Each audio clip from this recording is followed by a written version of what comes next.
welcome to my vlog, and for today's video, gagawa po tayo ng chicken afritada with a twist. Nag-start na po ako and I will show you po kung ano yung ginawa ko dun. Ayan. And yes po, nilagyan ko po siya ng fresh na to na na kamatis. Ayan. I-ano ko lamang po ng ganyan, and then I'm gonna add the other stuff later on. And I'm gonna update you for what happened. For what is going to happen pala.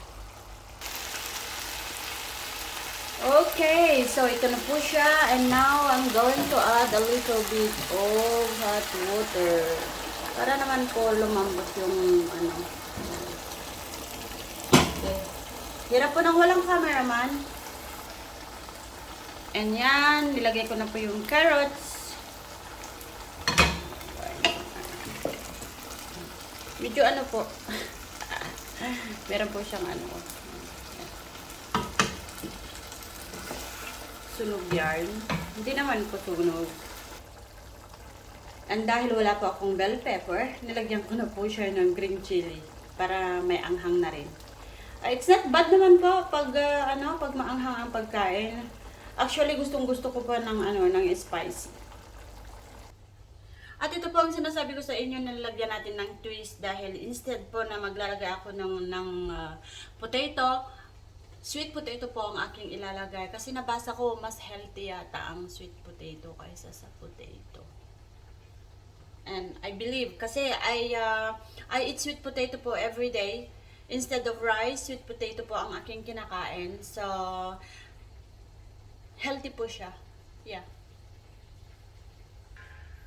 And also, maglalagay po ako nito. Alam niyo po ito, di po ba? Ito ay ating ginagamit sa pagluluto dyan sa atin, sa Pilipinas. Most people, I know, gumagamit talaga sila nito. Even when they are doing spaghetti or other sauces, ginagamit po ito. Kasi, masarap po kasi siya. It's not healthy.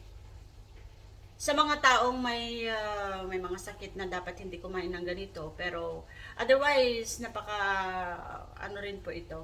I think may good benefits din na idudulot sa ating katawan. Yan, nilalagay ko na po siya. Isa lang para hindi masyado kasi malasa to eh.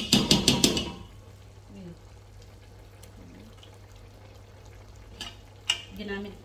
Don't worry naman po, iingatan ko para hindi may scratch yung aking lutuan dahil masyado akong Pagdating po sa mga gamit sa kusina, po, ayaw ko po na nagagasgas yung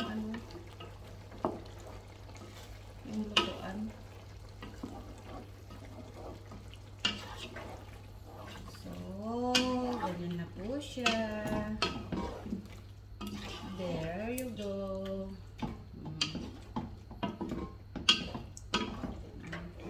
Konting kembot na lang po, maluluto na. There.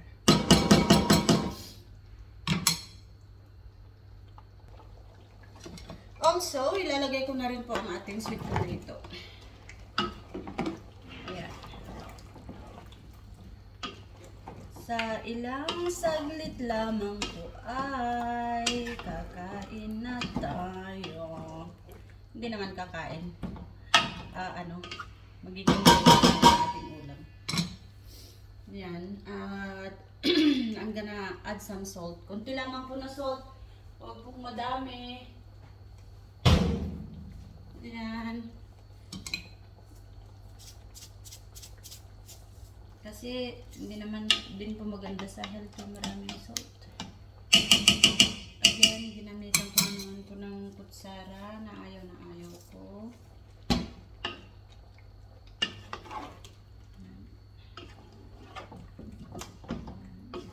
Kailangan lang pong maluto yung ating sweet potato. Yan. And iwasan pong haluin masyado para hindi po madurog yung karne. Yes. It's very yummy na po. So, tatakpan po siya ng mga ilang minuto, and we will see after maybe 5-10 minutes max. Ginagamit ko po ito para mag-mince ng garlic and onion. Napakaganda po. Ganyanin mo lang. Walang kahirap-hirap, no tears. Hindi kailangan magkadkad-kadkad po. Dahil napakaganda nito. Ito sa Pilipinas, bibili ako nito. Dadala ko.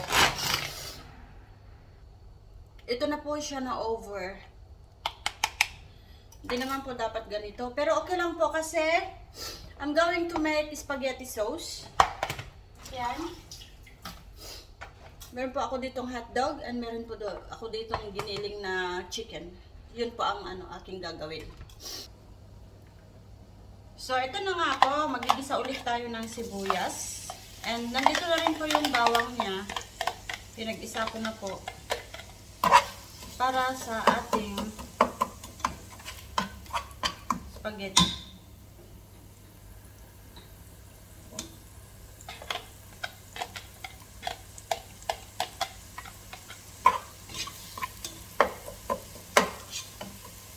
May nagpa-order po nito kaya ako magluluto.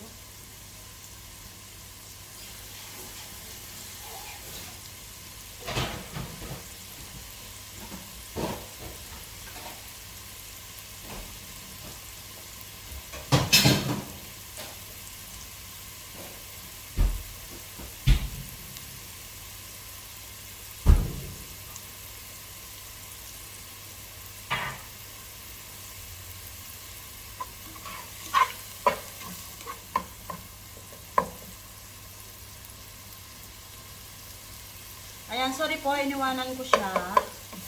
Akala ko na i-post ko, hindi pala.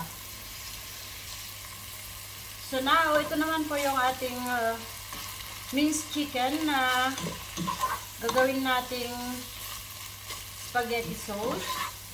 Nagisa ko na po ito ng sibuyas and bawang po. So, ginaganyan ko lamang po siya hanggat isute ko lamang po siya ng ganyan. Kasi may extra water po yan. So, I'm waiting until it gets dried up po before ko ilagay yung ibang sangkap naman niya. So, yan po. We have sauce lang po ng spaghetti kasi may time ako magluto. So, lulutuin ko na po yung sauce. And every time nakakain po ako, mag-boil lang po ako ng enough quantity na kainin ko one time yung noodles ko. Kasi, hindi maganda yung noodles na lulutuin mo na ng marami tapos init-initin mo siya. So, ganun po ang gagawin ko. I'm not going to mix the spaghetti sauce with the spaghetti noodles po. Para laging fresh pagkakain po ako. Ayan. Malapit na po siyang luto. Actually, madali lang naman pong lutuin yung spaghetti, yung minced chicken po, madali lang naman lutuin kasi nagiling nga po siya. So, yan. Gisa lang naman. Also, guys, let us check out what's going on with my charan. Ayan na po siya, ready to serve. And in few minutes, aalisin ko na po siya sa tubig. Parang binabawasan ko lang po yung water. Hinihintay kong maigaan ng konti para hindi matubig. So, yan po. Cooking is one of my hobby. Gusto ko po siyang gawin. Actually, hilig ko po talagang magluto. And ang spaghetti po ay, itong spaghetti ay hindi ako masyadong nakain. Dahil napaka-high of, anong tawag doon? Parang rice po siya. Kaya, once in a while, kakain po ako. In fact, yung niluto ko po na ito, ilalagay ko po siya sa, sa tip and bags para ibibigay ko po doon sa mga nag-ask sa akin if do I have time to cook today? Sabi ko, okay, kasi I'm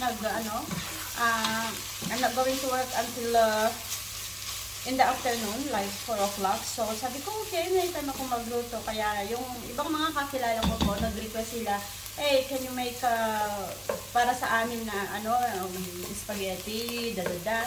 At saka yung manok na ganito. So sabi ko, okay, I can. Why not? So itong spaghetti na aking lulutuin po, actually, hindi ko po naman talaga kakainin lahat ito. So, gagawa tayo ng extra income para dito. Although, syempre nag-spend ako ng time para gawin.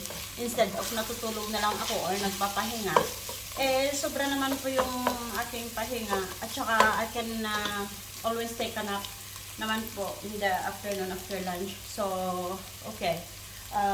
Sabi ko siya, sige, it takes me an hour naman lang siguro to prepare and cook everything. Kaya, okay lang. So, let's find out kung ano ang magiging outcome nito. Sabay-sabay po natin tingnan mamaya. Ayan po, chicken is done na. So, I'm gonna put the carrots. Maglalagay po ako ng carrots. Malinis po yung aking kamay, ha? Kasi when you are in the kitchen, always naman na you are washing your hands. Every time na you touch something, kailangan talaga you have to wash your hands. Hindi mo naman pwedeng hawakan yung ibang bagay ulit pag hindi ka nagwawash ng hands. So, yeah. Ganito na po siya. Di po ba sa atin, sa Pilipinas, they are putting carrots naman? I think so. Tagal ko na pong wala sa Pilipinas, hindi ko na matandaan. And I think it's okay. Oh, tignan nyo, napaka-colorful ang kulay. Diba? Orange. And now guys, yung hotdog, paborito ng mga bata at ng matatanda na rin. Yan. Pinakalas ko pong ilagay yung ating sauce. Ganito lang po siya. Sa mga mother out there na may mga babies, mga toddlers, babies, hindi mga batang nakakakain na po. Healthy din po itong gawin sa mga bata kasi wag lang puro Jollibee or ano, pwede naman nyo po itong gawin sa bahay, napakadali lamang po. And I think mas ano po siya, mas anong tawag dito, mas economy kung sa bahay na lang po gawin, wag nang pumunta sa labas dahil aside from very expensive, I think yung quantity po kasi maliit. And also po, we have here yung hindi kita. Ito po, nilagang okra. Lunch ko po ito. Ito ang kakainin ko for lunch. Ayan, ayan. Masunog-sunog ang aking gawa dahil multitasking pa ako. So guys, ito na po yung ating spaghetti sauce. Yan, malapit na siyang maluto. Pinapakuluan ko na lamang po. And, ayan, malapot po siya. Also, meron po akong ano dito, yung partner ng aking ano to, yung lady's finger po. Ito, ayan, salmon, ang aking paborito. So, ayan na nga guys, luto na ito, tapos na, ito patapos na rin, and ito, babalik ta rin ko na lamang po, and tapos na ang ating pagluluto, matatapos na po. Yung okra nandun na, tapos na. So, ayan. What can I say? Cooking is one of my parang stress reliever ko po. So guys, ito ay tapos na. Ayan, nilagay ko na po yung, nakita niyo po yung yellow na yan, pang ano yan, gusto ng mga bata, gusto ng mga bata. So, ganyan lamang siya. Yan. Meron na po tayong special spaghetti sauce. There you go. Gusto ko po kasi yung maraming cheese. Para pag nilagay mo po sa spaghetti, ano siya. Ayan na po.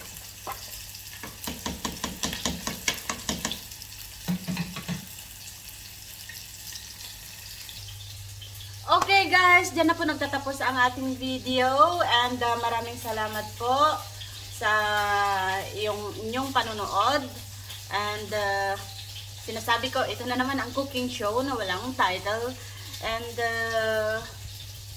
there. So, once again, this is Emma in Super Ate Vlog. Sana po panoorin ninyo, i-like, Kung hindi pa po kayo nakapag-subscribe, please subscribe and click the notification bell po for more info kapag nag-upload po ako ng bagong video.